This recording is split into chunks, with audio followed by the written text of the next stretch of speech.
Solar patterns and seasons. Celestial objects include stars, including the Sun, planets, including Earth, moons, including Earth's moon, comets, and meteors. These are listed roughly from greatest to least mass.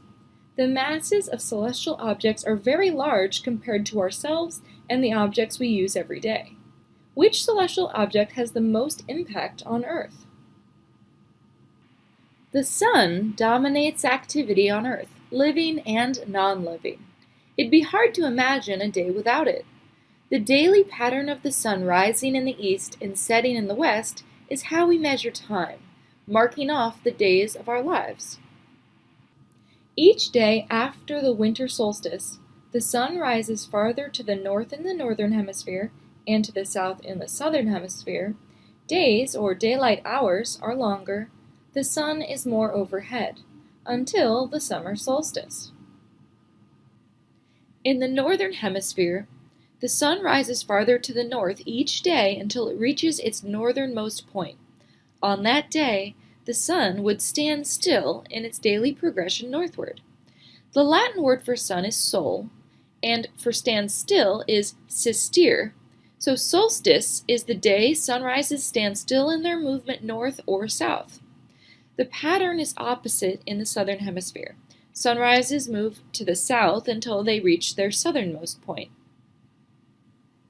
The day when the Sun rises farthest to the north in the northern hemisphere or farthest to the south in the southern hemisphere is called the summer solstice.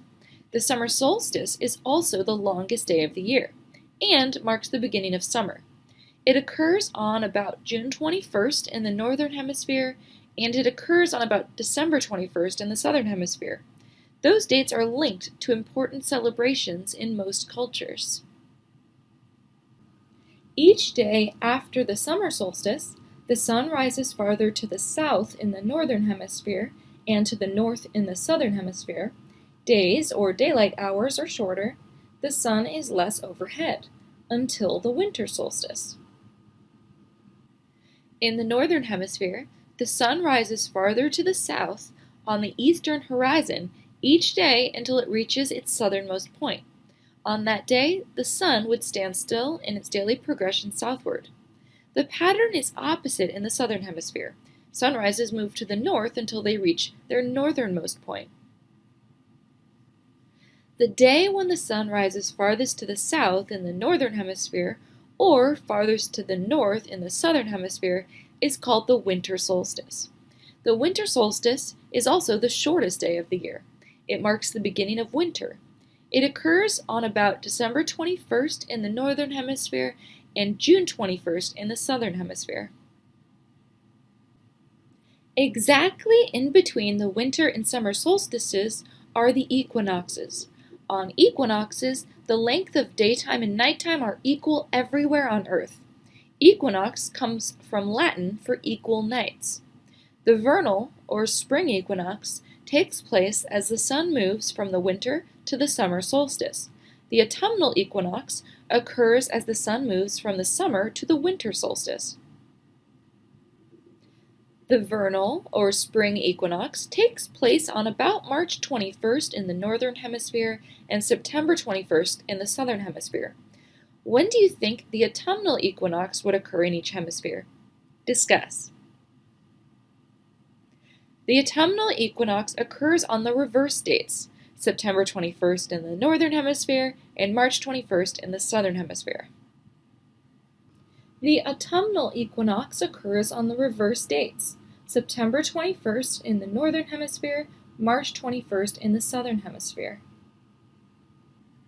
The summer solstice, the longest day, occurs in one hemisphere on the day the winter solstice, the shortest day, occurs in the other.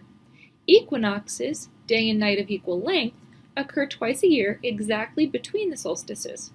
Sunrises move further north during summer in the northern hemisphere and further south in the southern hemisphere.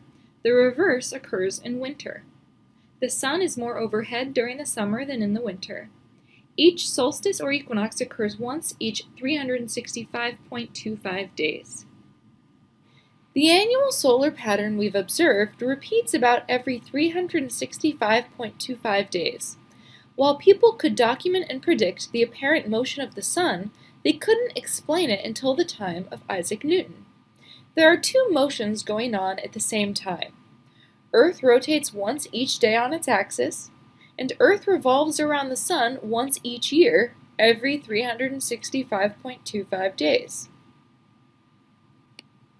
Here we see Earth is rotating or spinning about on its axis, and here we can see Earth is orbiting the sun. If Earth's axis of rotation was perpendicular to its orbit, this would not explain the annual solar patterns or the seasons. Earth would be in different parts of its orbit for each of the 365 days, but every day would be like the last. But the Earth's axis of rotation is tilted by 23.5 degrees relative to its orbit. That explains what we see around us, including the seasons. Do you see how the sun is directly over different parts of Earth when in different parts of Earth's orbit? The next slides may help. Discuss. The solstices and equinoxes are named here based on someone living in which hemisphere? Note how the seasons are reversed in the two hemispheres.